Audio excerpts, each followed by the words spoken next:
Oye, pero solo hay que explicar el caso nomás, ¿no? Solo hay que explicar el caso nomás, ¿no? Agarrar parte de lo de Becky y explicar el caso.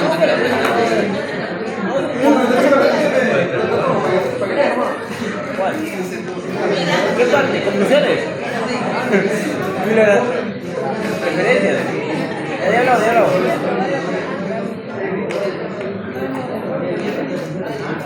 Pero bueno,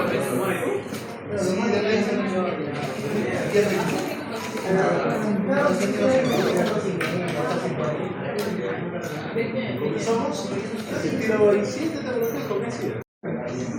que toman sus chelas, su ejemplo. Y cuando está saliendo, se tropieza, se golpea la cabeza, queda inconsciente y convulsiona. Entonces sus amigos agarran, lo suben al carro, lo llevan a una emergencia, le toman una tomografía y encontramos un hematoma epidural en un lado, en el otro lado un hematoma subdural. Y entonces es una epilepsia sintomática. Entonces a él lo operan, le drenan sus hemorragias y más queda bien, porque ese es el tratamiento. Pero sucede que pasa 3 meses y vuelve a convulsionar. Ya no hay trauma. Y pasa una semana y vuelve a convulsionar. Entonces dice, oye, acá está pasando algo raro, ¿no? Se va, le toman su tomografía, el hematoma ya se drenó, no hay nada, solamente está convulsionando. Entonces eso es una epilepsia sintomática, porque ha habido un trauma. ¿Correcto? Entonces, ese es un grupo. El ejemplo lo podemos poner como vemos aquí en la imagen. Esa es una imagen con una tomografía, con unos quistes de neurocisticercosis. ¿Sí saben qué es la neurocisticercosis? ¿No es cierto? A ver, por favor. Los neurólogos de acá. Moreno. Mora. Sí, comer cerdo. Seguro. O sea, el cerdo es bucal. Triquina es lo mismo. Ya. La triquina o el cisticerco es lo mismo. Es la neurocisticercosis. Pero el cerdo es inocente, ¿ah?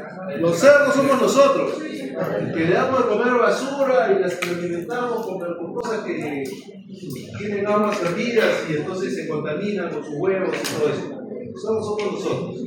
Porque si el cerdito vive en el campo y lo alimenta bien, como los de Redondo, quedan bonitos, como de San Fernando. No pasa nada. El problema es la crianza, la mala crianza. ¿No? Lo mismo podríamos decir si este paciente, pues lastimosamente, le aparece un tumor y comienza a convulsionar. Entonces estamos ante una epilepsia sintomática. O tiene un infarto, o tiene un granuloma con tuberculosis, o cualquier tipo de infección, una meningitis, una meningoencefalitis, cualquier tipo de cosa que pueda afectar, que es externo, que él no lo trae. Eso le puede suceder a cualquiera, ¿no es cierto? Entonces, este grupo de pacientes que ya tiene epilepsia, y por eso es importante saber que es una epilepsia sintomática, generalmente va a comenzar con crisis parciales. Y el tratamiento para una crisis parcial es distinto que para una crisis generalizada. En el otro lado, tenemos un paciente. ¿Seguimos con los ejemplos? ¿Cuál es tu nombre? Fernando. ¿Cuál es tu nombre? Sebastián. Los dos estudian medicina, los dos convulsionan. En 3 oportunidades, con varias semanas de diferencia, decimos los 3 tienen epilepsia. Pero, obviamente, como estudiante me dice, doctor, pero dígame por qué, pues, ¿no? Entonces, yo le hago su tomografía, normal.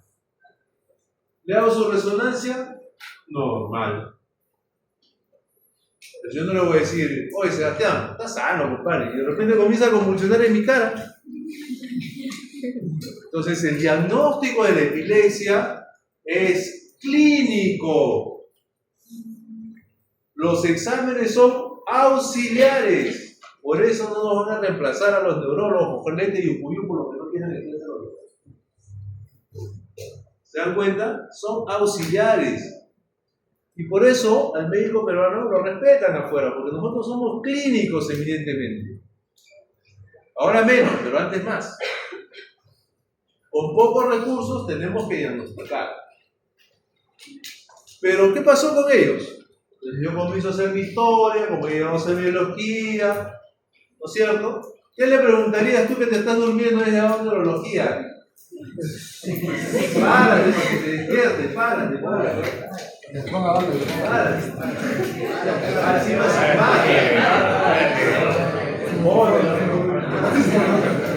eso no se afecta. Creo que se ha dañado.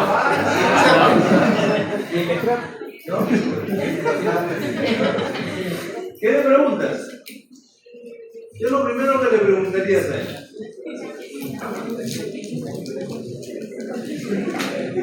Usando tu semiología neurológica. Lo primero de arranque nomás. Ya, sin semiología que estén llevando. ¿Qué usted le preguntaría? ¿Hace cuánto tiempo convulsiona? Ya, muy bien. ¿Cuántas veces convulsionó? ¿Cómo fue la crisis?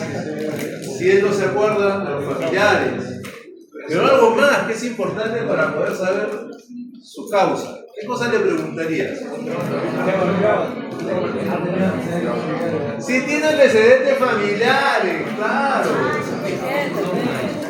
Pensando, pe varón, pensando.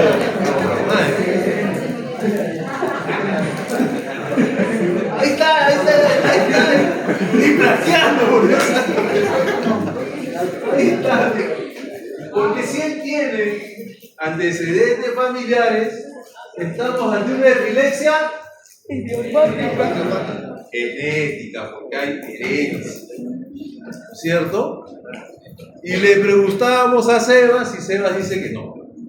No, mi abuelo, mi tío, nada. Todos son, si tienen petroquímicos, no tienen nada. Nada, no hay nada. Entonces, ¿qué decimos? Es una epilepsia idiopática. Es otro tipo de epilepsia, ¿correcto? Pero para complicar más, hay un grupo de pacientes que tienen epilepsia genética, pero que es por deficiencia al azar de un gen que predispone para que tú tengas epilepsia. Entonces, eso es opinión. Pero hay. ¿Se dan cuenta? Hola. Oye, ¿cómo estás? Sí. ¿Se dan cuenta? Entonces, ese es el tema. Ese es el tema. Ese grupo de pacientes también está dentro de la parte genética, pero no vamos a saber por qué. ¿Y cómo yo puedo saber qué es idiopática o genética? Porque realmente las idiopáticas se comportan como una sintomática, pero cuando se hacen los estudios no se encuentran. En cambio, las genéticas generalmente son generalizadas, tienen un patrón que se sigue, que lo vamos a grandes rasgos tocar, y entonces con eso nosotros podemos decir más o menos. Entonces, ¿qué me llevó a mi diagnóstico? La clínica. ¿Cómo he podido clasificar? Con la clínica. ¿Cómo he podido llegar a la etiología? Con la clínica. Y si he hecho bien todos esos 3 pasos, ¿qué voy a poder hacer? Medicar bien. Porque no es lo mismo una que otra epilepsia, ¿cierto?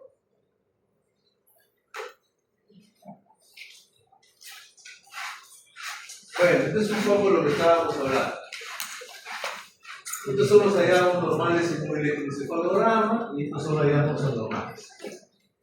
Cuando yo leí exámenes auxiliares, no sé si se dieron cuenta de que son bien moscas, yo no mencioné el electroencefalograma. ¿Correcto? ¿Tienen idea por qué? A ver, los neurólogos, a ver, que están tocados. ¿Por qué crees que no mencionaba el electroencefalograma? Ah, yo estoy como si no hubieran llevado neurología. ¿Dónde llevan neurología? ¿Dónde llevan que me lo veo como que me mato? Acá hay ¿Ah? Acá. Ah, de razón. Soy como lo veo, mi hermano. Entonces, esto me van a disparar. El electrocefalograma es un examen que nos sirve para confirmar la epilepsia, pero hay un detalle. Si yo le tomo a él un electrocefalograma hoy, ¿qué es? 1:24. ¿Qué hora tienes? El electrocefalograma va a evaluar el día de hoy y la hora del electrocefalograma. El electrocefalograma, si sale positivo, me confirma y nadie me va a poder refutar en la vida que él tiene epilepsia. Pero si sale normal, no me descarta, porque no nos sirve para ver el pasado ni tampoco el futuro. Si bien es cierto, hay algunos trazos que nos dicen que potencialmente van a tener epilepsia, que es un poco ya más complejo, términos muy finos, pero en líneas generales lo que yo quiero que sepan es que el electrocefalograma es un examen auxiliar que nos confirma si sale positivo, pero si sale normal, no nos está descartando. Si volvemos al ejemplo de los pacientes que tienen un grupo de epilepsia de este lado, que no sabían ni leerlas, ese grupo de pacientes, si el paciente está estable con tratamiento o lejos de una convulsión, es todo normal, ¿no? Salvo que sea un niño o un adolescente que tenga ausencias. Entonces ellos tienen un patrón de punta, onda, lenta, de 3 Hz, y que aumenta con la hiperventilación, y entonces hacemos algunas maniobras y aumentamos un poco la sensibilidad. Por ejemplo, ¿ustedes creen cuándo se convulsiona más? ¿En el día o en la noche? ¿Quiénes dicen que es en el día? Pues levante la mano, no lo voy a disparar. Ya, 3, 4. ¿Quiénes dicen que es en la noche? Todos. Ya. ¿Por qué? A ver, la primera que levantó, a ver, ¿por qué? ¿Por qué crees que en la noche? ¿Porque se le cruzan los malos pensamientos? No. Porque hay dos condiciones para que aparezca la epilepsia en la noche: el inicio del sueño y el fin del sueño. Entonces, cuando yo tengo un paciente, por ejemplo, en mi laboratorio, yo por protocolo le digo, usted se va a tomar un electroencefalograma prolongado, que puede ser de 1, de 2 horas, de 4 horas, con deprivación de sueño, que no duerma toda la noche, que llegue cansado como ella así, y se quede dormida en la clase, no, en el examen. Y de esa manera aumento o mejoro el pronóstico. Hay mucha gente que convulsiona en la noche, amanece orinados, 20 años orinado, te arroche, no quieres decir a nadie, 3, 4 veces estás convulsionando. Obviamente que tú no te vas a acordar. Si amaneces con la mejilla mordida, con mayor razón. Entonces, es por eso la razón. ¿No?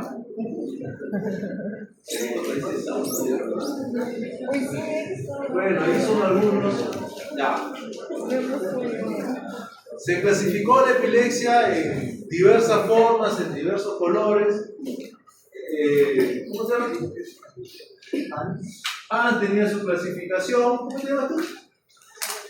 Fiorella tenía su clasificación. Jenny tenía su clasificación. ¿Cómo te llamas? Jenny también tenía su clasificación. Todos tenían su clasificación. Nadie se ponía de acuerdo. Entonces se creó una cosa. Se creó la Liga Internacional de Lucha contra la Epilepsia. Y a partir de ahí se reunieron todos los campos de epilepsia y comenzaron a sacar clasificaciones y manejos de tratamiento. ¿Correcto? Una de las primeras es del año 81.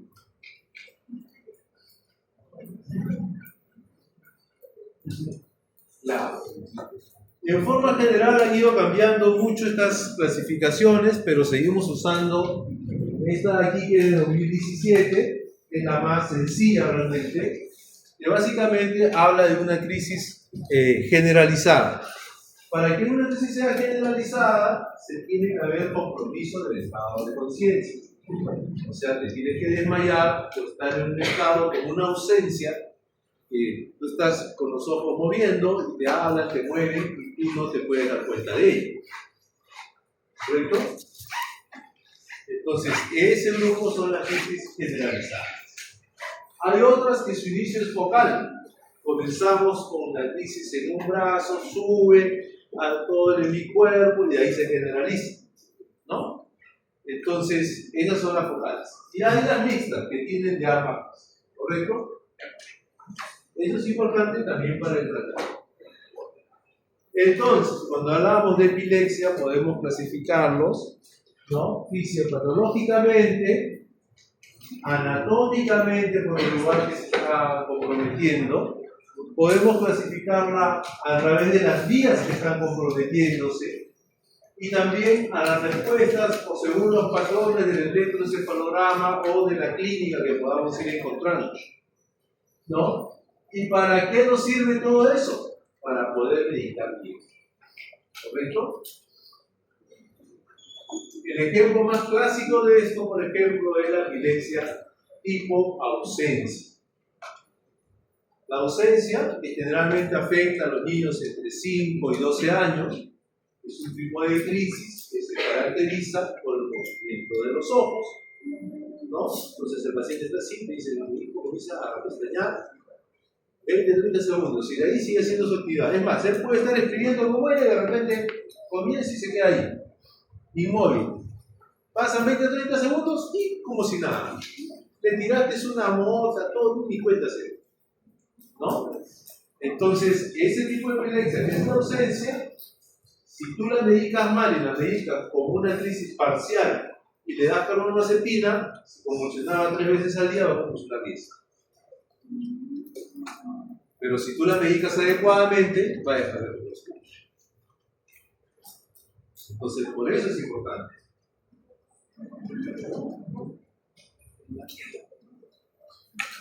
Acá tenemos más clasificaciones. Esta es la misma clasificación de 2017. Como no estamos haciendo semiología neurológica, esta voy a regalar, no les voy a hablar más. Esta es una de las últimas clasificaciones que ha sacado ILAE, donde básicamente es lo mismo, resumido y un poco más dirigido. Antes de esto hubo una que se complicó la vida a los neurólogos, a los ortopedólogos no la querían ver, los de UCI tampoco era un estado. Parece que en querer mejorar nos complicó y hemos llegado a la conclusión que mejor una más simple y de ahí comenzar el proceso. Esta es la segunda parte de esta misma guía y vamos a ver. Conclusión. ¿Cómo vamos a clasificar una crisis epiléptica? Básicamente porque vamos a tener síntomas y signos, que pueden ser uno o varios, por su tipo de crisis. Si se acompaña de automatismos. ¿Dónde están los neurólogos? ¿Solamente 2 están en neurología? Ah, también. Ah, ya. Es un automatismo de una crisis epiléptica. Por ilustra todo el salón. No hay epilepsia. Ya. ¿Qué más? ¿Las chicas de acá también? Así. Ya. ¿Qué es un automatismo?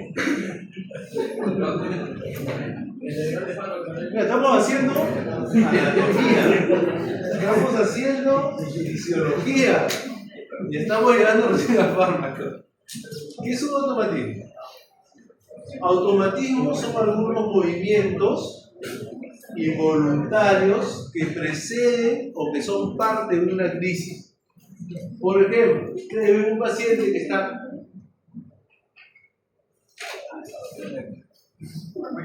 y comienza a convulsionar.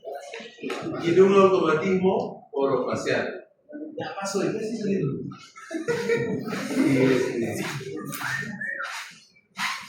O de repente comienzan a alucinar, pueden ver cosas o pueden sentir cosas. Hay diferentes tipos de automatismo que pueden presidir, pueden estar segundos antes de la crisis o ser parte de la crisis, ¿correcto?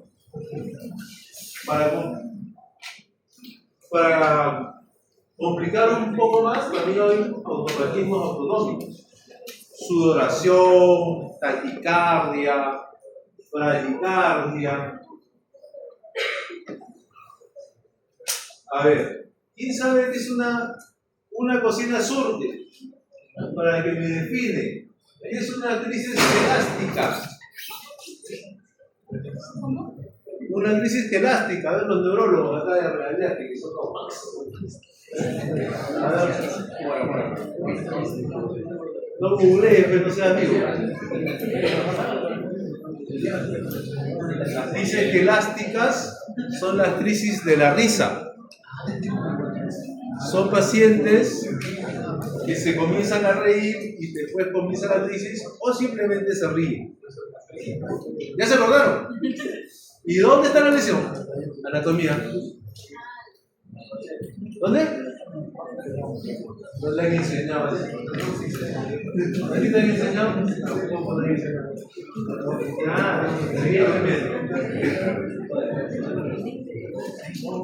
A ver uno. ¿Dónde está? Encima googlear lento. ¿Ah? Facial,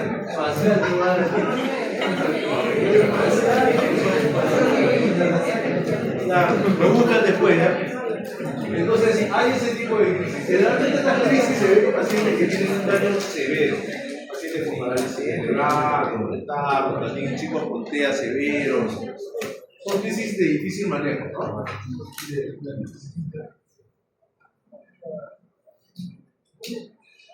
A ver. ¿Quién es este chato? Napoleón. ¿Quién es este pelado?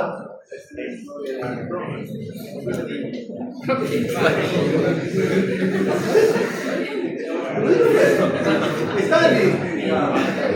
¿Quién es él? Papá lo es. Es un papa, obviamente, pero ¿dónde es? Juan 23. ¿De quién es ese finge? Carlos Magno. ¿Quién es ella? ¿Quién es él? ¿Newton? ¿Seguro? No. Bueno, todos esos burros que están ahí han tenido epilepsia. ¿Qué tal? La epilepsia tenemos estigmatizado nosotros. Porque la gente que tiene epilepsia puede desarrollarse en todos los campos. Ahora hay uno que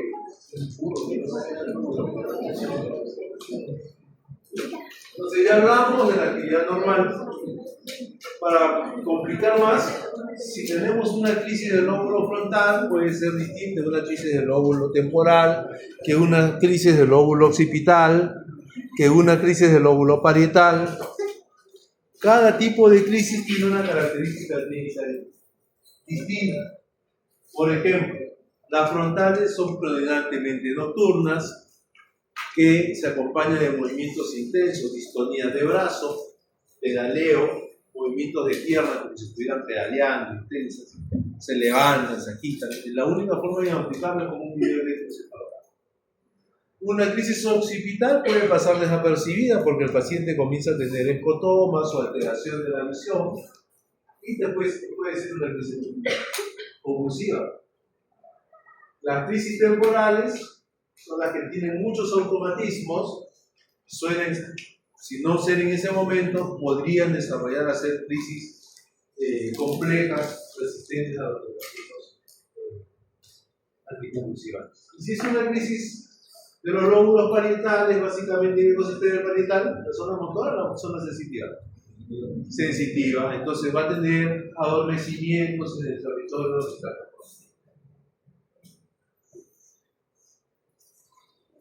Ya. Entonces, comenzamos con fisiopatología. ¿Qué vamos a tener en un foco epiléptico? Un desorden. Esto es como modas. La medicina también tiene modas. En un tiempo se pensaba que solamente, a ver, ustedes saben que para que uno esté en equilibrio hay factores inhibidores y excitadores. Cuando la balanza está ahí, vamos bien. Entonces, en un primer momento dijeron, el problema es el glutamato. Ataquemos al glutamato porque es el excitador y es el responsable, es el culpable de todos los efectos. Y comenzaron a tratar de crear medicamentos contra él y no pudieron controlar del todo. Dijeron, está fallando algo. Entonces son los inhibidores. Y comenzaron a darle al GABA y al pobre GABA le hacían añicos y lo inyectaban y comenzaron a buscar y tampoco. Y dijeron, oye, escucha, estas son las dos cosas, pues hay que darle un poquito de cada uno. Después ha venido la época de los canales, las canalopatías. Es solamente el sodio, el calcio, el potasio. Al final es un poco de todo. Y por eso se hace complejo el manejo de esta crisis. Entonces, los fármacos que vamos a usar van a tener como objeto bloquear estos lugares, que se ve mucho mejor, pero para que tú sepas usar un fármaco correctamente, tienes que conocer la clínica para poder dar un tratamiento correcto. Porque si tú tienes un tipo de crisis convulsiva, va a ir mejor con un grupo de fármacos que con otros. Entonces, eso es lo importante. Por eso nos sirve la fisiopatología. En todos va a suceder que va a haber un potencial de despolarización anormal que va a llevar a una excitación severa del cerebro. ¿Correcto? ¿Qué cosa va a hacer eso? Una despolarización, un cuadro paroxístico. Y entonces, básicamente va a haber un exceso de excitación o un déficit de inhibición. Cuando se altera eso en el cerebro, se produce lo que se conoce como epilepsia. Ahora, hay varias formas de clasificar los fármacos antipiléticos, eso le decía Eric. He tratado de hacer el resumen para condensar 100 años de fármacos y de mecanismos. Hay un grupo de fármacos que son predominantemente bloqueadores de canales de sodio. Ese es su mecanismo principal, ¿no? Se unen selectivamente a los canales de sodio dependiente de voltaje. Y de esta manera, al bloquear este canal, controlan un tipo de epilepsia. El ejemplo más palpable de esto es, por ejemplo, cuando usamos esto en las ausencias, ¿no? Que es el ácido valproico. Acá van a tener los fármacos más representativos que bloquean canales de sodio. Tenemos la carbamazepina, que se usa para crisis parciales. Tenemos también la ferritoína, que es el fármaco ideal para la crisis compulsiva, aguda, el estatus convulsivo. Métele un tocayo. También tenemos la lamotrigina, ¿no? Que además bloquea el glutamato, y eso es una ventaja. Este es un fármaco de tercera generación. Y este, que parece que ya va a ser considerado de cuarta generación, la lacosamida, favorece y activa lentamente estos canales y por lo tanto tiene menos efectos secundarios.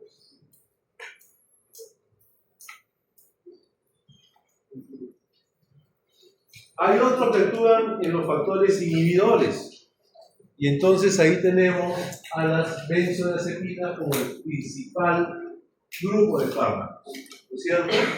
Estos aumentan la frecuencia de apertura del canal de cloro asociado al receptor GABA, que GABA es el inhibidor por excelencia del cerebro. ¿Qué te dice? A ver, ¿puedes explicar? De los bloqueadores de sodio, la carbamazepina, en crisis parcial. Ya estamos en cada hora. Estos son fármacos de elección para epilepsias es el fármaco de elección para crisis aguda y estatus epilepsia. El lorazepam y el diazepam. Pero el diazepam, ustedes han llevado generalidades. A ver, vamos a ver. ¿Cuál vía de acceso de un medicamento se absorbe más rápido y se debería usar en una crisis o en un estatus convulsivo? La vía enteral. ¿Qué más? ¿Quién da más? Endovenosa, ya. La intraperitoneal. ¿Qué más hay?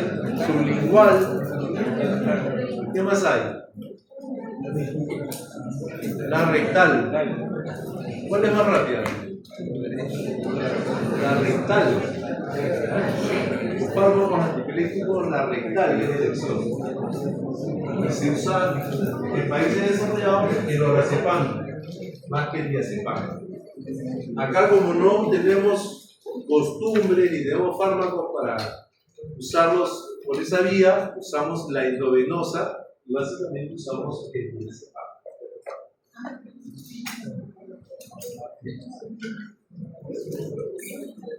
Estos son los fármacos bloqueadores del sistema GABAérgico, que ya como lo hemos dicho, inducen el bloqueo por la fractura del cloro. El fenobarbital es uno de los primeros fármacos antiepilépticos que se ha usado y se sigue usando hasta la actualidad. Es viejo, tiene muchos efectos secundarios. Se dice que cuando se usa en niños muy pequeños tiene un deterioro, produce mayor deterioro cognitivo, produce más ansiedad, más depresión. Pero para las epilepsias refractarias es un recontra excelente. Cuando yo no sé qué hacer, trágame fenobarbital, porque nos ayuda muchísimo. ¿Qué más tenemos acá? Un poquito más de lo mismo. Este es un fármaco, a diferencia de ese que es de los últimos, que también actúa disminuyendo el GABA, es la vigabatrina. Es un excelente fármaco, igual que la vigabalina. No sé por qué diablos no lo traen al Perú, está en Chile, en Argentina, en todos lados.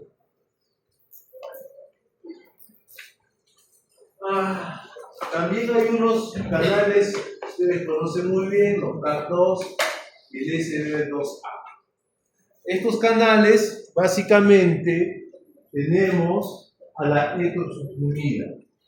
Este fármaco realmente es el fármaco de elección en la ausencia. Es un fármaco también muy antiguo, muy barato. Yo creo que es tan barato que por eso no lo traen acá. Pero como no tenemos, usamos la alternativa que es el ácido valproico. Pero es el fármaco de elección. O sea, si usted hace un examen en Estados Unidos, el fármaco de elección para la ausencia es la etosuximida. Y su mecanismo de acción es bloqueo de los canales de calcio tipo T. Es decir, bloquea el tálamo cortical. En esa misma medida salió la gabapentina y la pregabalina. El problema que tenemos con este fármaco es que necesitamos concentraciones muy altas. Y a concentraciones muy altas tenemos efectos secundarios como el de su compañera que se está durmiendo, de repente toma gabapentina o pregabalina. Produce sueño. Y así como este fármaco, los europeos, los americanos lo usan en dosis altas y su efecto de sueño es poco. Pero en nosotros hemos tenido que partir la pregabalina, que la presentación normal es 75, estamos partiendo en 25 miligramos, e incluso así nos causa sueño, tenemos que partir de su cantidad. Entonces, ahí parece que hay un factor racial que interviene también para ello.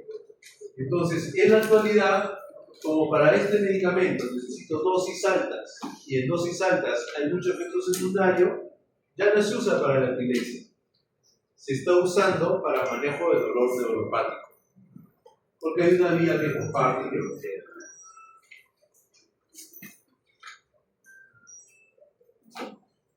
Hay también unos moduladores específicos SB2A. Y ahí tenemos de los últimos fármacos el levetiracetam y el temazepam. Son dos fármacos como calcados. Si ustedes se ponen a ver, tienen la misma media, la absorción, la expresión. Entonces, cuando a mí me presentaron el levetiracetam, le dije, doctor, si yo uso el levetiracetam así 10 años, y ahora me sacas aracetam, y es lo mismo, ¿para qué lo cambio? Porque me has invitado a la cena. O sea, no tenía sentido, ¿no es cierto? Porque cuando salió como para competir con el levetiracetam. Pero con los estudios se encontró una ventaja. Este fármaco, sobre todo en ancianos y en niños, no producía agitación. Porque este fármaco, su efecto secundario mayor, no es el sueño. Se puede usar hasta una sola vez al día, tiene una vida media muy larga. Se concentra muy bien, se distribuye muy bien, tiene una eliminación renal, o sea, no afecta el citocromo 140. Tenía casi todo casi perfecto, ¿no? Pero tenía un problema que en algunos pacientes, que eran 10-20%, que es bastante, les producía mucha excitación. Cuadros confusionales, agresividad, irritabilidad. Entonces, ahí entró el levetiracetam. Supuestamente activa un subcanal de calcio tipo T específico que no activa el levetiracetam, por lo tanto no produce efecto secundario.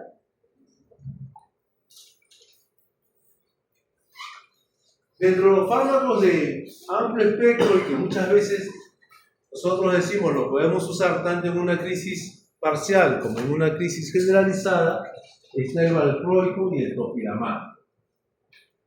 Controla ambos tipos de crisis. Son bloqueadores de canales de calcio y en especial los canales de calcio tipo T, ¿no? Aumenta mucho la concentración de GABA, por lo tanto controla muy bien la eficacia. Estos dos fármacos también se usan en otras cosas. ¿Quiénes tienen migraña acá? Las chicas sobre todo. ¿Alguien tiene migraña? ¿Una nomás? ¿Puedo hacer esa nomás? Bueno, la migraña afecta generalmente de 10 pacientes, 7 o 8 son mujeres, 2 solo son hombres. Esa es la mala noticia para nosotros. La buena noticia para las mujeres es que generalmente cuando se regulan hormonalmente o desaparece la menstruación, se va la migraña. En cambio, en esos dos hombres lo va a acompañar toda su vida porque hasta donde yo sé, no se va a tocar la vida. ¿Se dan cuenta? O sea, el hombre no tiene ese factor hormonal que sí tiene la mujer, que en algún momento se suprime. Entonces, en el varón son migrañosos severos. ¿Ya?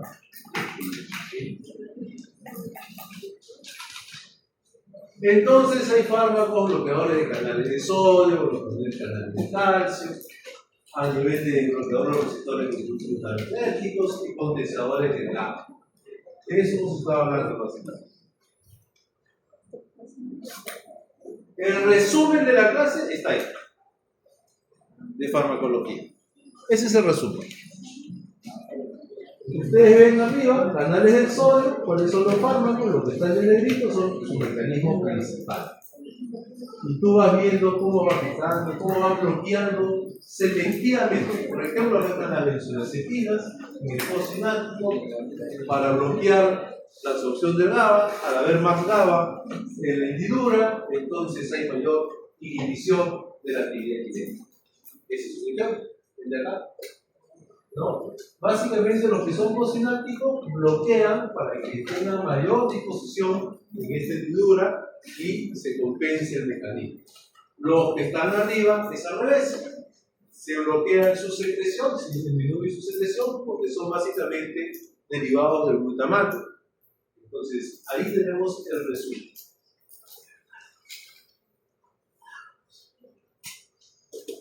Y si queremos llegar a la especificidad, ahí lo tienen. Pueden ver cómo específicamente en qué zona de los canales comienzan a actuar estos mecanismos. Yo no voy a ser tan malo, tan maldito de comenzar a preguntarles todos esos mecanismos, no van a probar solamente los de realidad. Entonces, se dice que cuando Jesús curaba de epilepsia, le daba 3 minutos, ponía la mano. Yo soy católico, pero no era Jesús, era que después de 3 minutos todo paciente de una crisis epiléptica se comienza a recuperar. Y a la hora puede estar haciendo su vida.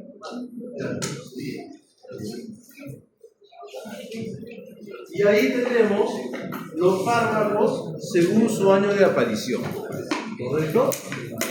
Estos son los últimos fármacos. ¿Correcto? Estos son los últimos fármacos. Un fármaco para que sea aprobado solamente tiene que pasar por la FDA y por el Comité Europeo Antidrogas, ¿no? Todos los que demás que vengan no sirven. Pero la historia se ha movido así. Se comenzó con este fármaco que en vitro y en ratas controlaba la epilepsia, usaron en humanos, funcionaba más, hasta que llegó y marcó un hito del fenobarbital. ¿De cuándo es el fenobarbital? Pueden ver más o menos el hito. Entre 1890 y 1910. Pongamos la mitad, 1900. ¿Cuántos años ha pasado ese fármaco? Más de un siglo, ¿no es cierto? Más de un siglo. Y se sigue usando. Y sigue siendo eficaz. ¿No? De ahí, penitorina, por ejemplo, la cetosolamida es un fármaco antipiléptico, salió como antipiléptico, pero que es un gran diurético cerebral. Ya no se usa como antipiléptico. Se usa en edema cerebral porque es un diurético para el bajo edema. ¿No? De ahí tenemos la primodona, que se sigue usando, la entosuximida, y ahí paran los fármacos de primera generación. Después comienza la segunda generación, donde ya tenemos el diazepam, la carbamazepina, el valproico, el clonazepam y el clobazam. El clobazam es un fármaco que también tiene mucha utilidad. Porque para complicar más, cuando un paciente tiene epilepsia, se dice que una epilepsia tiene alta respuesta cuando responde a un solo fármaco y se controla la crisis. Eso sucede en el 70-80% de los pacientes. Pero en el otro 30-20% están los grupos de las epilepsias refractarias. Y en las epilepsias refractarias se tiene que usar 2 o más fármacos a dosis plena. O sea, no solamente hay que usar, si yo comienzo a darle un fármaco, tengo que aumentar la dosis hasta la mayor dosis terapéutica para agregar el segundo. A veces en la práctica no lo hacemos porque es un poco cruel, no lo podemos dejar convulsionando. Y tenemos que iniciarlo de una vez. Pero ya esa persona, ese paciente, ya reúne algunas características clínicas distintas. A su delegado le he pasado un librito. Y el librito lo ha pasado a toda la prueba. No sé, son traidores, ¿sabes? Son traidores, que a no buscar. Entonces, ¿qué cosa van a hacer? Somos 63, con muertos, heridos, todo. Si dividimos grupos de 21, van a haber 3 grupos, ¿no es cierto? Entonces, del 1 al 21 va a ser el primer grupo, y así. Lo van a dividir por 3. El primer grupo va a ser una monografía de estos fármacos. Sencillito, 4 fármacos, hermano, ¿qué se molesta? Los principales: fenobarbital, fenitoína. Apunten, ¿ah? Primidona, etosuximida,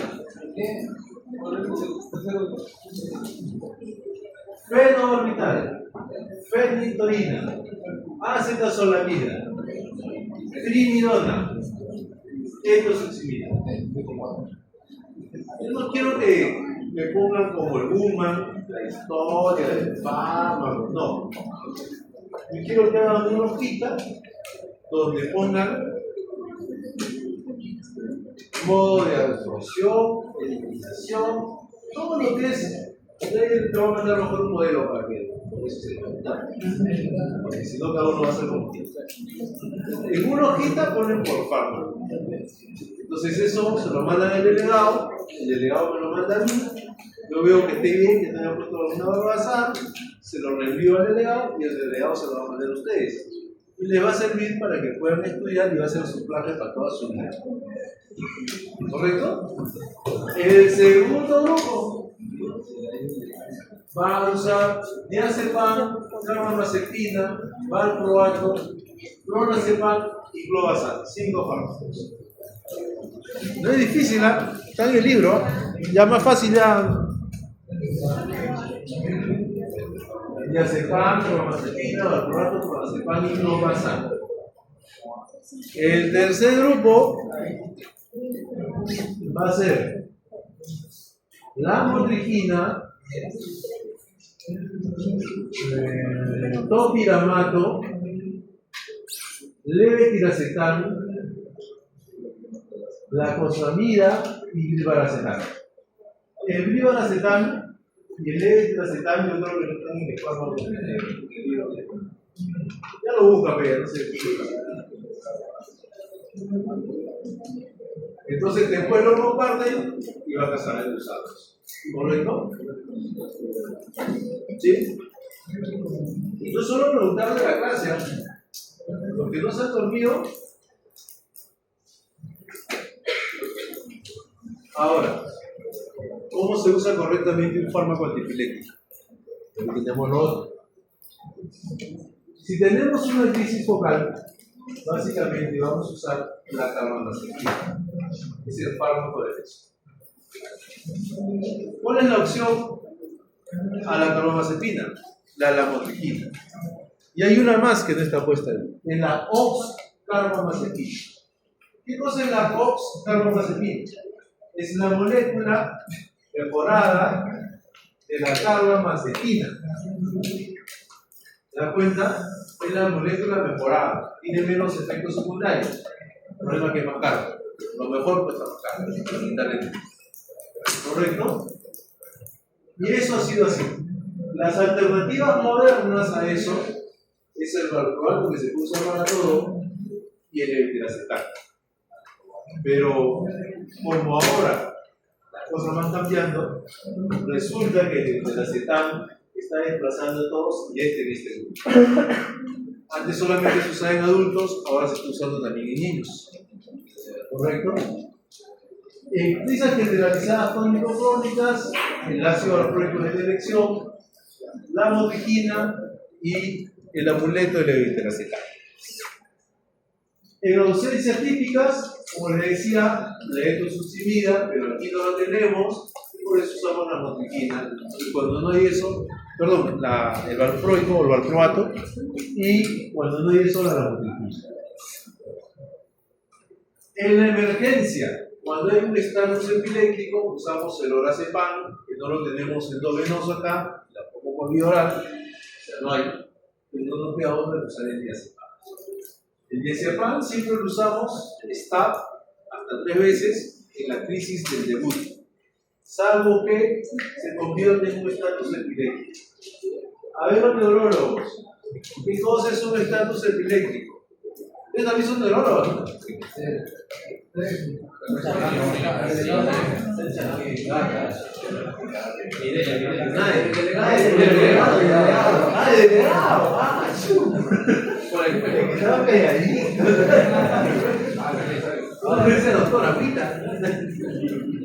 ¿Es un estatus epiléptico? ¿Hay hemorragia todavía? No. Es un estatus epiléptico. ¿Qué diferencia es una crisis convulsiva de epilepsia y un estatus epiléptico? ¿Ah? Es una epilepsia que se va al estadio. Ya. El estatus epiléptico son crisis convulsivas que pueden ser generalizadas o parciales de forma continua, que tiene que cumplir un criterio de tiempo, que dura más de 5 minutos, para algunas literaturas otras 10 minutos, ¿correcto? Y que no se controlan incluso poniendo los fármacos endovenosos de primera línea. Y si el paciente puede convulsionar 30, 40, 50 minutos, es un estatus epiléptico refractario. Y si pasa la hora, se convierte en suprarrefractario. Y si pasa eso, ay, sería una medida de la cosa. Es un paciente que va a hacer una encefalopatía epiléptica desastrosa. ¿Correcto? Entonces, eso, para eso es eso. ¿Claro? Vamos así. Ya me sé, la loca. Okay. En este cuadrito, ustedes tienen el resumen de cómo se usan los fármacos. Según su tipo de crisis, el primer grupo de fármacos, el segundo y el tercero.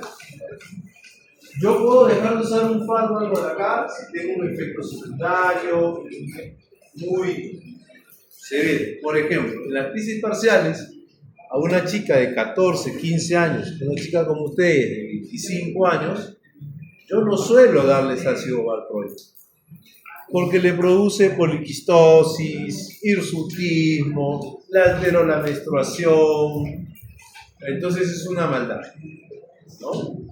Lo uso más en un varón, pero un varón que no tenga acné, porque si tiene acné también lo voy a exacerbar el acné. Entonces, hay cosas que uno ya, más para el neurólogo, tiene que ir aprendiendo para definir el cuerpo.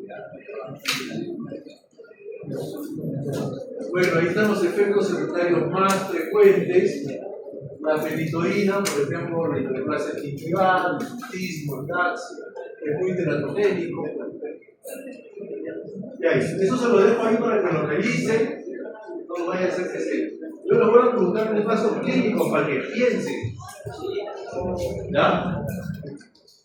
Ahí tenemos la eficacia del ácido valproico como amplio espectro. Miren, hasta el 95% de las convulsiones, por eso queremos hacer la muleta.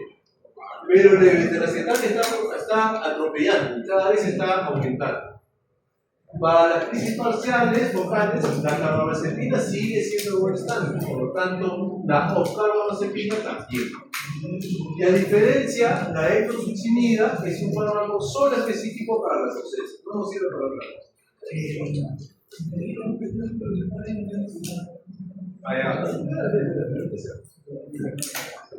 Entonces, lo químico, los fármacos de efecto, es lo mismo, se resumen de lo mismo. Es lo mismo. Ya.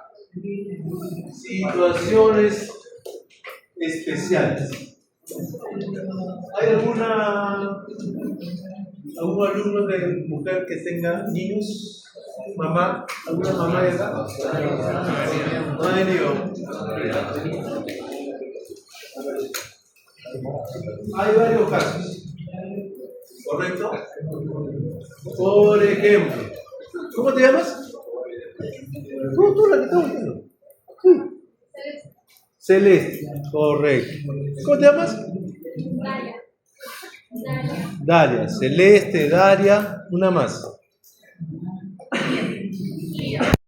¿Y Lía? ¿Ya tienes tu día?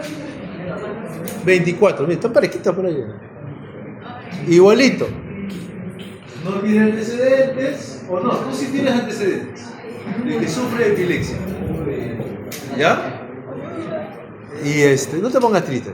Entonces, ella sí sufre de epilepsia. Entonces, ya no hay caballeros. Entonces,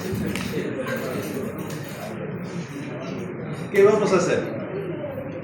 Por ejemplo, a ver, Lía, tú ayúdame con el ejemplo. Tú supuestamente sufrías de epilepsia. Para el ejemplo, ¿estabas tomando o no estabas tomando tu antiepiléctico antes de salir embarazada? Sí, estabas tomando tu antiepiléctico. Y ahora ya tienes 20 semanas de gestación. ¿Correcto? Y viene con su neurólogo favorito, o sea, conmigo, y me dice: doctor, estoy gestando, tengo 20 semanas. ¿correcto? En el primer ejemplo vamos a poner el mismo fármaco para ver cómo se va diferenciando la cosa. 20 semanas, tiene antecedente y toma ácido valproico. La pregunta es, ¿le continúa el tratamiento con ácido valproico? ¿Le cambia el tratamiento de ácido valproico? ¿O le suspende los anticonvulsivantes? Le cambias. Le cambias. A ver, los valientes que dicen le cambias, levanten la mano. Va 1, 2, 3, 4, 5, 6. Ya. Cerca de 10. ¿Quiénes le dejan con el mismo medicamento? ¿Quiénes le dejan con el mismo medicamento? Tú le dejas con el mismo medicamento. No, lánzate. ¿Sabes que te empujan? Algo has dicho. Ya, mira. Ahí vamos a dejar el ejemplo con ella, ¿correcto? Con Lía. Volvemos con Daria. Entonces, Daria es una paciente, mujer de 20 años, que no tiene antecedentes. ¿Cuántas semanas tenías tú? 25 semanas y que convulsiona. Y es una epilepsia. Entonces, ¿le comienzan o no le comienzan el tratamiento?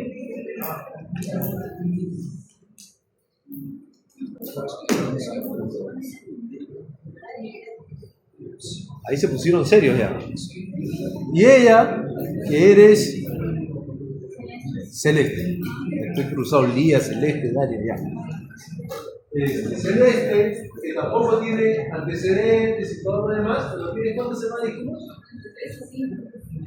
Entre 3 y 5. Miren cómo tiene que cambiar el razonamiento. Pregunta de embriología. Todos han aprobado embriología, me imagino, ¿no? Facilita, ¿no? ¿En qué semana se cierra el tubo neural? Tranquila, entonces esperen. ¿En la cual?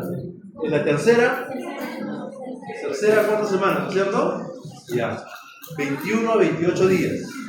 ¿Correcto? Ya. ¿Cuál es el efecto más común de los anticonvulsivantes teratogénicos?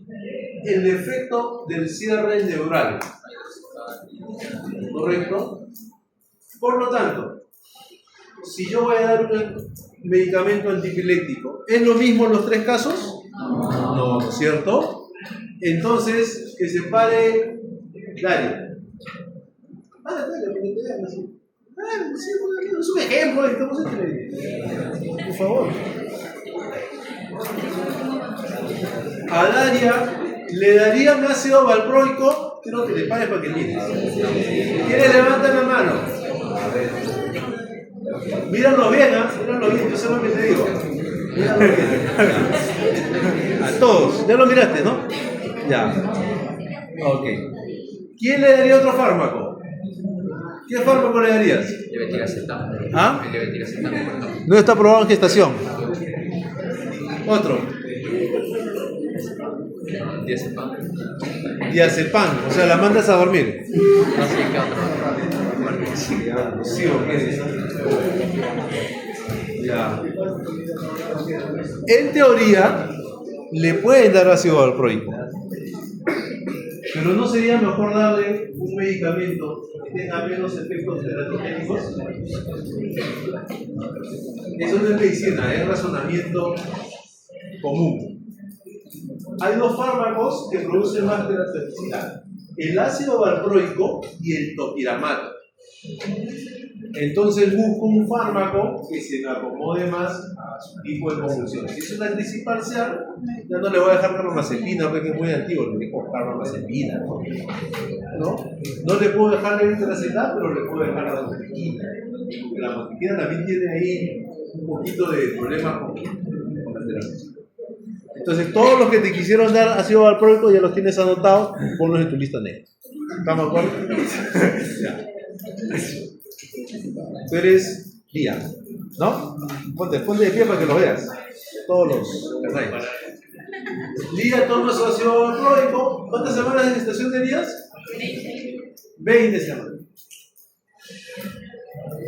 ¿Le cambian el valproico o no? Que se quede. Que se quede. A ver, ¿quién le dice que se quede? ¿Quién le dice que se quede?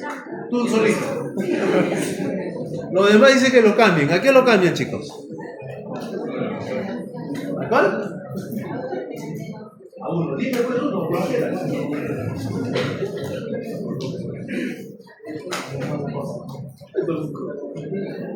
Ya lo quiere hablar ya. Mira, en ella, ¿cómo va a cambiar el concepto? En ella se le debió cambiar el fármaco antes de que salga gestante. Como yo era su neurólogo favorita, ella debió decirme, doctor, yo estoy planificando tener un bebé, quiero saber si estoy con el fármaco correcto y qué debo hacer. Entonces yo le agarraba y le decía, un año antes toma ácido fólico, porque el ácido fólico está probado que disminuye los trastornos del tubo neural en una dosis alta. Y le decía, vamos a cambiar de fármaco para que no tengas ese problema. Antes de eso. Pero si ya está en la semana 20 y yo le cambio el fármaco, corro el riesgo de que tenga un efecto secundario. O corro el riesgo, y además 20 semanas ya ese tubo neural, si se dañó, se dañó, caballero. No lo vamos a hacer nada. Entonces, de repente, en el ejemplo de ella, es mejor dejar el fármaco. Entonces, este de champazo, te la he hecho. ¿Te das cuenta? Eso es que la ha razonado, así, nada. Ahora vamos al último ejemplo. Tú eres Celeste. Tú tienes 24 años, 22. ¿Cuántas semanas tenías? 3 semanas de gestación.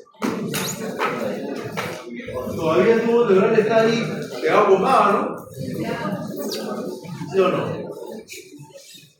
¿Qué fármaco le dan? ¿Le dan ácido valproico? No. ¿Le dan topiramato? No. ¿Qué le dan? Podría ser carbamazepina, la cosamida, aunque no está aprobado por ingestación igual que el vitiracetam, pero ya está por ser aprobado, así que ya sí se le podría dar la vitiracetam, pero aprobado le puede dar la protectina, le puede dar otros fármacos, ¿correcto? Entonces, se han dado cuenta que cómo tiene que ir cambiando el razonamiento, individualizando el paciente. O sea, no solamente hay que individualizar el tipo de crisis, la condición, la gestación, el momento en que te enteras. Todo eso es importante para el razonamiento. ¿Correcto? Otra situación especial, no sé si después se la voy a comentar. Estas son las interacciones, tampoco va a ser tan maleado de preguntarles. Pero sí lo podría entender porque muchas veces cuando estén lejos no van para pasar. Por ejemplo, si yo tengo un paciente, ¿no? A ver, de este lado hemos puesto ejemplos, ¿no? A ver, por favor, ¿cómo te llamas? Denise, ¿no? Está viviendo en la sierra de un lugar y está tomando un fármaco X, ¿correcto? Ella sufre epilepsia, se está gestando, una de esas cosas. Y toma un fármaco epiléptico y de repente se convierte su epilepsia en refractaria. ¿Qué concepto ustedes creen que deben utilizar para asociar un segundo fármaco? Usamos 2 inhibidores de los canales de sodio, un inhibidor de sodio, un inhibidor de los canales de cloro, de los canales tipo T. ¿Cómo creen que se debería combinar eso? Dilo con razonamiento. No.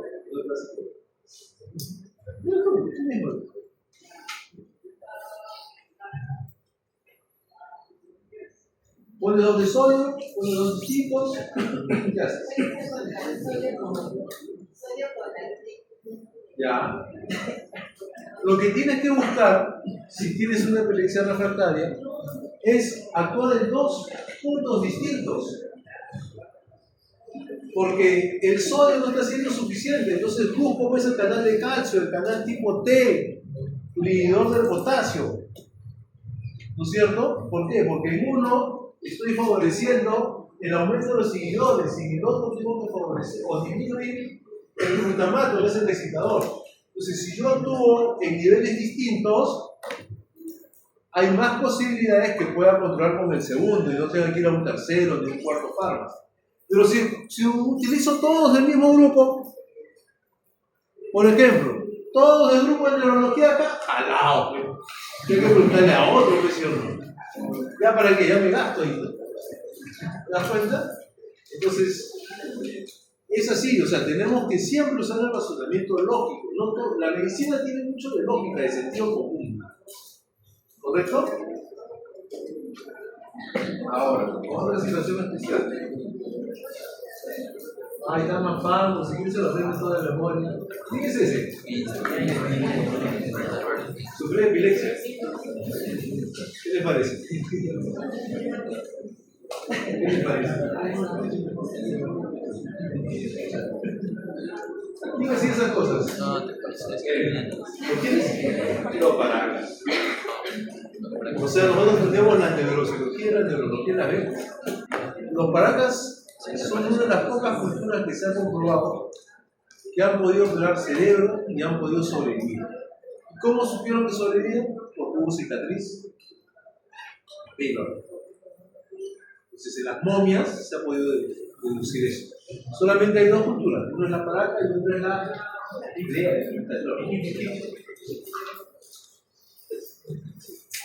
No encuentro otra situación específica. Los ancianos. Los ancianos. En el anciano tenemos un problema, que generalmente tiene ya 3, 4, 5, 6 enfermedades, tiene una plurifarmacia y entonces hay que usar un fármaco antiepiléptico en un anciano. Más allá de cuál fármaco yo elija, si es un paciente que duerme mucho, voy a tratar de usar fármacos que no ceden. ¿Correcto? Si es un paciente que tiene mucha alteración de su estado de ánimo, puedo usar fármacos que también sirven a parte del antipirético como estabilizadores del ánimo. Todos los antipiréticos son estabilizadores del ánimo. Pero en especial, carbamazepina o carbamazepina, topiramate. La motricina también en menor medida, pero también. ¿Correcto? Entonces, busco qué condición tiene. Y lo segundo que tengo que buscar es que tenga un metabolismo distinto a la gran mayoría de fármacos que reciben. Si los fármacos que reciben tienen un metabolismo, como casi siempre, hepático, busquemos un fármaco que tenga expresión renal. De todos estos fármacos, el que tiene expresión renal es el levetiracetam. ¿Correcto? Y el que le sigue, porque es 50-50, es el leveracetam. Entonces deberían ser los fármacos de elección, pero que lamentablemente no siempre los tenemos, ¿no? Pero son condiciones que se deben usar. Ahora, hay una condición adicional. Los ancianos generalmente responden a dosis bajitas. Entonces la recomendación de los ancianos es titular las dosis, ir de dosis muy bajitas y ir subiendo hasta controlar la condición. ¿Correcto? Estas son unas páginas que pueden buscar.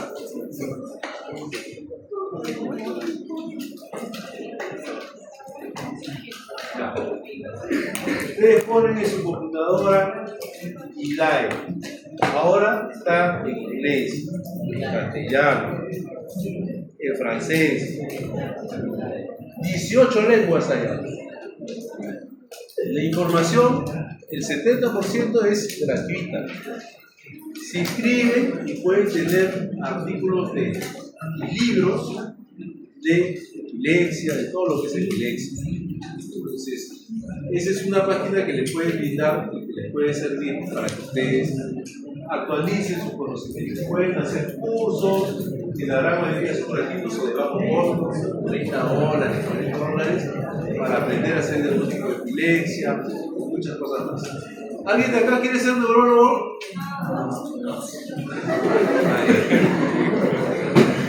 Eso dependía cómo va en una pregunta. Ahora va a ingresar el neurólogo. ¿Quién quiere ser cirujano plástico? Todos. Le gusta la plata. No sabe que después de la cirugía cae en manos del neurólogo para componer todo lo que tenemos que hacer. Ok. ¿Qué horas son, chicos? 3:30, amigo, hambre ya.